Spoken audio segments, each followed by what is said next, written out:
We do have a question in here, Hans, with your directional plays. What do you do in the midst of a bullish market? You look at cover calls, and it's the same thing for put selling. There's a positive edge to out of the money put selling in general because you have that nice steep skew. Occasionally, I'll put out a tweet like this, knowing that it's going to sort of touch a nerve. And I said, this is not free money, because some people say, well, cover calls is like renting out your house. No, it isn't, because when you rent out your house, you are not limiting the upside value to your house. Your house can continue to appreciate. It is a very, very different situation. That caused problems. Like I said, listen, it's not that I don't like them. I will do them, but you have to be very strategic about them. It has to be worthwhile. So this is a market where things are just very, very strong. And the option selling side of things, especially the call side, has been challenging. The selling the upside calls generally is a very, very thin edge to negative edge trade, just statistically backed by that. And I know anecdotally, I've said it on here before, one of the best pro trades is buying upside when you're in the midst of a very calm to up market. It's just cheap. Now we're getting to that point where we are seeing vols pick up. 7 weeks ago, I said they're too cheap. Long-term vols are too cheap. They've gone up. I said upside call skis too cheap. Boom. It's absolutely soared. So now we're at a place where I don't think it's exuberant what I'm seeing in volatility markets, but it is not the easy pickings that were there, say 5 weeks ago or 4 weeks ago. So now we're starting to play a little bit more call spreads. You have to use that skew to your advantage. You're not just buying some out of the money calls because they're expensive. And if for some reason the market just kind of goes quiet for a couple of months, who knows? Or we find a top or some news comes out and it's a reason for the market to kind of come down and sit around for a bit. You're going to get vega'd, which means you're going to have the fact that you bought those expensive options, they're going to come down. So that's why you want to pay attention to your volatility charts and kind of get a feel for what's the sort of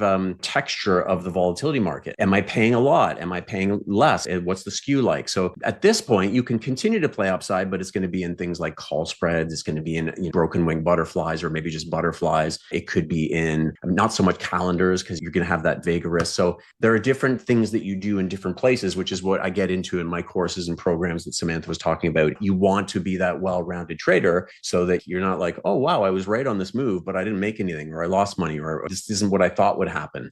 So it's a different market now than it was 5 weeks ago, and people have definitely bulled up. In the options market, we are seeing things change. If I look at, there's a wonderful spot gamma scanner that they put out where you see all the stocks are over to the right side, which means upside calls have gotten expensive versus those downside puts. This becomes a little bit better of a cover call environment, of a caller environment, and things like that sort of come into play a little bit more. Join Samantha and Hans at the next Macro to Micro Options Power Hour, held each Wednesday at 4 p.m. Eastern Time. Registration is free. Scan this QR code or click on the link in the description.